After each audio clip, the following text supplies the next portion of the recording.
गोपालपुर नामक गांव में रघुवीर नाम का एक आदमी रहता था। रघुवीर गांव में दूध बेचने का काम करता था। रघुवीर के पड़ोस में उसका भाई ललित रहता था और वो भी दूध बेचने का काम करता था। पता नहीं पिताजी ने ललित को एक गाय क्यों दे दी। अगर उन्होंने ऐसा ना किया होता तो आज पूरे गांव में सिर्फ मैं ही दूध बेचता। ललित बहुत अच्छा इंसान था, दिल लगाकर काम करता था और अपने परिवार के साथ खुश रहता था। मगर रघुवीर हमेशा अशांत रहता था, सभी का बुरा करने में लगा रहता था। अरे रघुवीर, आ गए दूध देकर? हाँ आ गया, तुम बताओ। हाँ भाई, आज जल्दी काम खत्म कर लिया क्योंकि मुन्ने के स्कूल में बुलाया गया था ना। अच्छा है, अब मैं जाता हूँ, मुझे बाजार से कुछ सामान लेकर आना है। ठीक है भाई। रघुवीर ललित को बिल्कुल भी पसंद नहीं करता था। हमेशा पिताजी ललित का ही पक्ष लेते थे, उसकी बड़ाई करते थे। पता नहीं ऐसा क्या है इसमें, है? मुझे तो कुछ भी खास नहीं लगता। ललित का सुखी और शांत जीवन रघुवीर से देखा नहीं जाता था। रघुवीर घर आता है, तभी उसकी पत्नी चंदा कहती है, आ गए आप? कहाँ घूम रहे हैं सुबह से? तुम काम बताओ ना, तुम्हें क्या मतलब मैं कहीं भी घूमूं? सुनिए जी, ये हर वक्त मुझसे चिड़चिड़ा होकर मत बात किया कीजिए, बता देती हूँ। हाँ, तुम मेरा दिमाग खाना बंद करोगी तभी तो मैं शांत होकर बात करूंगा। छोड़िए जी, आपको समझाकर कोई फायदा नहीं, मैं सीधे मुद्दे की बात करती हूँ। हाँ बोलो, क्या बात है? धीरे धीरे बच्चे बड़े हो रहे हैं, इसीलिए खर्च बढ़ता जा रहा है और आपकी आमदनी उतनी की उतनी ही है।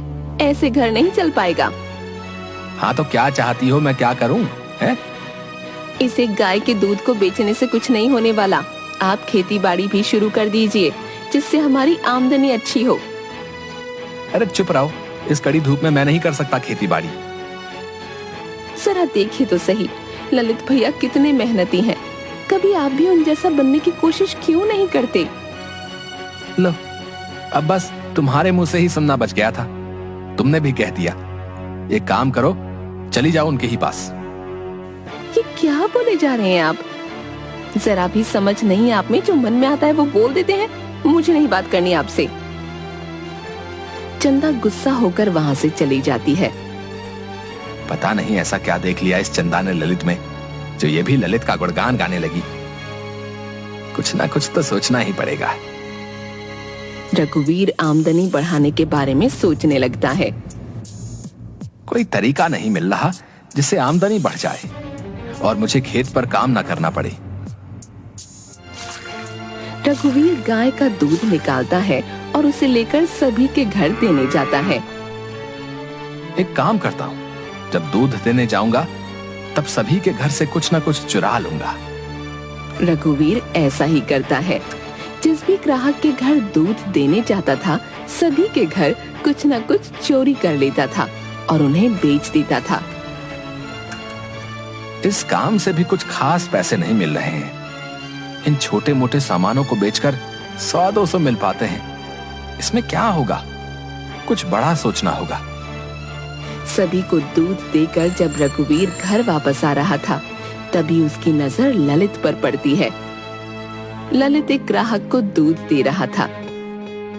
लीजिए भाई जी, 2 लीटर दूध। लाओ भाई लाओ। वैसे एक बात तो माननी पड़ेगी भाई, हैं? तुम बहुत ही अच्छा दूध देते हो भाई। मेरे घर में सभी लोग तुम्हारे दूध को बहुत पसंद करते हैं भाई। बस मिलावट वाला काम मैं नहीं करता, बाकी तो मेरी गाय है ही अच्छी। समझ लीजिए बस पिताजी का आशीर्वाद है। ठीक है भाई, ठीक है। अब मैं चलता हूँ, कल भी 2 लीटर दूध मेरे लिए रखना, ठीक है? हाँ जी जरूर। ललित साइकिल लेकर आगे बढ़ता है। अरे रघुवीर, तुम भी दूध देकर आ रहे हो क्या? हाँ, अभी थोड़ी देर पहले काम खत्म हुआ है, अब घर जा रहा हूँ। चल मैं भी घर ही जा रहा हूँ। रास्ते भर रघुवीर बहुत खुश था। घर आकर वो सोचता है, वाह, एक तरीका मिल गया जिससे मैं अच्छी कमाई कर पाऊंगा। अगले दिन रघुवीर बहुत जल्दी उठ जाता है, अपनी गाय का दूध निकाल लेता है और ललित के घर में झांक झांक कर देखने लगता है। जैसे ही ललित दूध निकालकर अंदर जाता है, रघुवीर ललित के घर में घुस जाता है और उसके बर्तन से आधा दूध निकालकर अपने पास रख लेता है और बाकी में पानी मिलाकर वहाँ से भाग जाता है। ललित अंदर से आता है। चलो दूध देकर आता हूँ। रघुवीर पहले की ही तरह अपने सभी ग्राहकों को दूध दे देता है और साथ ही ललित के पास से चुराया हुआ आधा दूध घूम घूम कर बेच देता है। वाह, क्या दिमाग लगाया मैंने। इस तरीके से तो अभी मेरी अच्छी कमाई होगी। साथ ही आने वाले दिन में ललित के ग्राहक भी कम होंगे और वो भी मेरे पास ही आएंगे। ग्राहक बढ़ जाएंगे तो अभी से भी ज्यादा पैसे आएंगे हैं। ललित पर वर्षों से भरोसा होने के कारण कोई भी ग्राहक ललित से दूध की शिकायत नहीं कर रहा था। अब तक लोगों ने ललित से दूध की शिकायत करनी क्यों नहीं शुरू की? लगता है मेरी ये योजना काम नहीं आई। अब कुछ और करना होगा। रघुवीर कुछ अलग सोचने लगता है। अब एक ही उपाय है और मैं उसे भी करूंगा। रघुवीर सुबह सुबह ललित के दूध में जहर मिला देता है और भाग जाता है। ललित सभी को दूध देकर आता है। दूध पीते ही कई लोगों की मृत्यु हो जाती है और कई लोग अस्पताल पहुंच जाते हैं। सभी ललित के घर आकर पत्थर मारने लगते हैं। अरे, ये क्या हो गया? अचानक इतनी भीड़। ललित, आज तुम बच नहीं पाओगे। तुमने दूध में जहर मिलाकर हमें दिया था ताकि हम मर जाएं। रुको, अभी तुम्हें बताते हैं। ललित कुछ नहीं समझ पाता। सभी उसे मारना शुरू कर देते हैं। तभी पुलिस वहां आती है और ललित को पकड़ कर ले जाती है। ललित की पत्नी मोना वहां आती है। रुक जाइए, मेरे पति को छोड़ दीजिए, उन्होंने कुछ भी नहीं किया है। पुलिस ललित को साथ लेकर चली जाती है। ललित की पत्नी और बच्चे रोने लगते हैं। तभी मोना की नजर रघुवीर पर पड़ती है। ऐसे दुख के माहौल में रघुवीर मुस्कुरा रहा था। मोना सोचती है, इस वक्त जब इनका भाई जेल जा रहा है तो ये मुस्कुरा रहे हैं, जरूर कुछ तो गड़बड़ है। मोना रघुवीर पर नजर रखने लगती है। ललित के जेल जाते ही रघुवीर पूरे गांव में अकेला दूध बेचने वाला बन जाता है। सभी उससे ही दूध लेना शुरू कर देते हैं। वाह, मजा आ गया। ललित जेल में पड़ा है और मैं यहाँ दुगनी कमाई कर रहा हूँ। आजकल रघुवीर हर वक्त खुश नजर आता था और हर रोज पैसे गिना करता था। अब बोलो चंदा, क्या बोलना चाहती हो? देखो तो जरा कितनी कमाई हो रही है। हाँ जी, ये तो कमाल ही हो गया। आप इतनी अच्छी कमाई कर रहे हैं, इसी खुशी में क्या मैं मायके से हो आऊं? हाँ हाँ, क्यों नहीं, जाओ, मैं बहुत खुश हूँ। जहाँ घूमना चाहो वहाँ घूम कर आओ। ये लो पैसे रखो, कुछ चाहिए होगा तो खरीद लेना। चंदा मायके जाने से पहले मोना के पास आती है। भाभी, मैं कुछ दिनों के लिए माँ के घर जा रही हूँ, तब तक आप इन्हें रोज रात का खाना दे दीजिएगा। सुबह का खाना पड़ोस वाली दे दिया करेगी। अच्छा, ठीक है।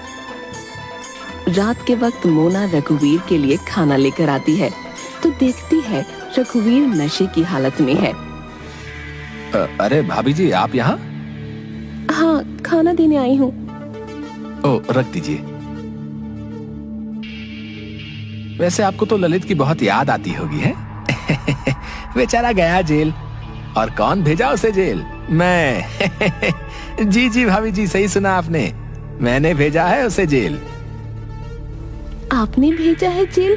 मगर कैसे और क्यों? अरे भाभी जी, आप भी ना कुछ समझती नहीं है। मैंने ही तो दूध में जहर मिला दिया था, जिस वजह से उसे जेल हुई। वैसे जब जेल से आए तो कहिएगा, मैंने उसे बहुत याद किया। हाँ। रघुवीर की बातें सुन मोना हैरान रह जाती है। मेरा शक सही था। जब मोना वहां से निकल रही थी तभी उसकी नजर एक बोतल पर पड़ती है। वो बोतल जहर की थी। अच्छा, तो यही जहर रघुवीर जी ने दूध में मिलाया था। कौन है इस गांव में जो जहर बेचता है? मिलना पड़ेगा उससे। अगले दिन मोना उस आदमी से मिलती है जो गांव में जहर बेचता था। इसके बाद वो सरपंच के पास आती है। सरपंच जी, मेरे पति बेगुनाह है, उन्हें फंसाया गया है। किसने फंसाया है उसे? आप सभी गांव वालों को बुलाइए, सबके सामने ही सारी बात होगी। सभी गांव वालों को बुलाया जाता है। रघुवीर भी वहां आता है। सरपंच जी, मेरे पति को फंसाने वाला कोई और नहीं बल्कि रघुवीर जी हैं। ये सुन सभी हैरान रह जाते हैं। अरे ऐसा कैसे हो सकता है?